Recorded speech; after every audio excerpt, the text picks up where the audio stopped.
Happy family సభ్యులందరికీ కూడా 2025 ఆంగ్ల నూతన సంవత్సర శుభాకాంక్షలు.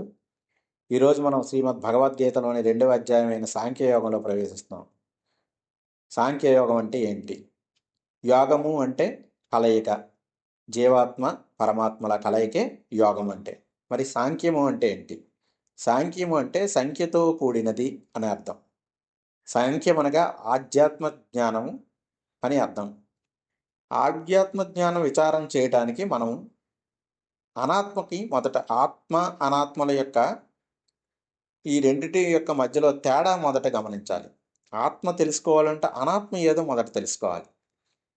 ఈ 24 తత్వాలతో ఉండే దృశ్యమానమైన ప్రకృతి ఏదైతే ఉందో దాన్ని అనాత్మ అంటారు. అంటే ఈ అనాత్మ జడమైనది, నశించిపోయేది. ఇంక ఈ అనాత్మని మనం దృశ్యమానమైన ఈ అనాత్మని తీసివేయగా ఏదైతే ఇంకా మిగిలి ఉంటుందో అది పరమాత్మ లేదా ఆత్మతత్వము అని అంటాం. అందుకే మనం ఆత్మతత్వాన్ని ఇది ఇది అని డిఫైన్ చేయడానికంటూ ఉండదు.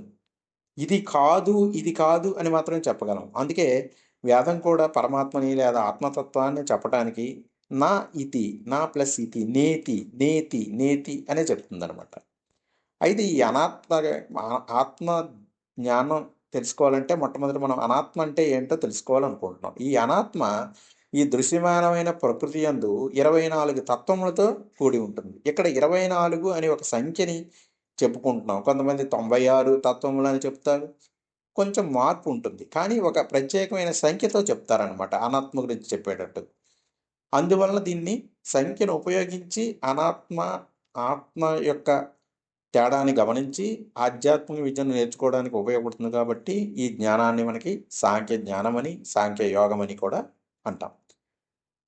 ఇప్పుడు మనం ఆ 24 ప్రకృతిలో ఉండే ఆ 24 తత్వాల గురించి తెలుసుకుందాం. ఈ 24 తత్వాల్ని ఏమంటారంటే పంచ కర్మేంద్రియములు, పంచ జ్ఞానేంద్రియములు, పంచ ప్రాణములు, పంచ మహాభూతములు, మనోబుద్ధి చిత్తహంకారములు.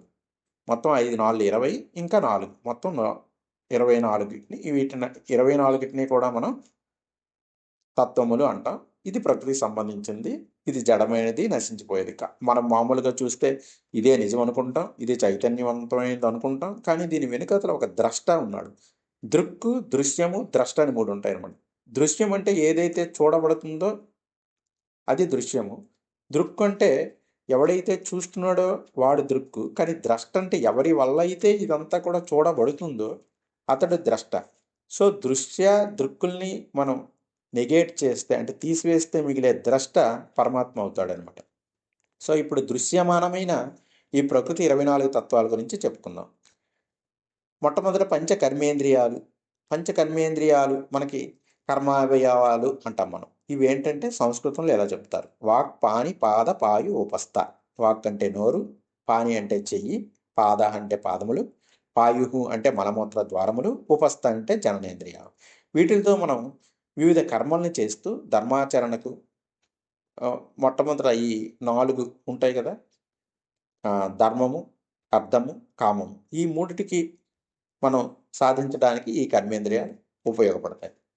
అలాగే పంచ జ్ఞానేంద్రియాలు అంటే శ్రోత్ర, త్వక్, చక్షు, రసన, గ్రాణ.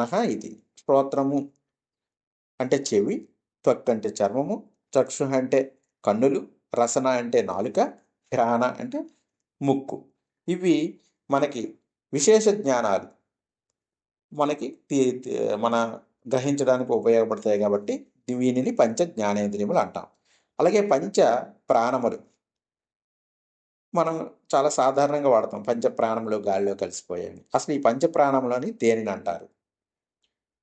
ఈ పంచ ప్రాణాలు అంటే ఏంటంటే ఇలా ఉందన్నమాట. ప్రాణ, అపాన, వ్యాన, ఉదాన, సమాన వాయువులు ఏవైతే అవి ఉన్నాయో అవి ప్రాణములుగా మన శరీరములో వ్యాపించి ఉంటాయన్నమాట. వీటిని పంచప్రాణములు అంటారు. అలాగే పంచమహాభూతములు అని ఉంటాయి.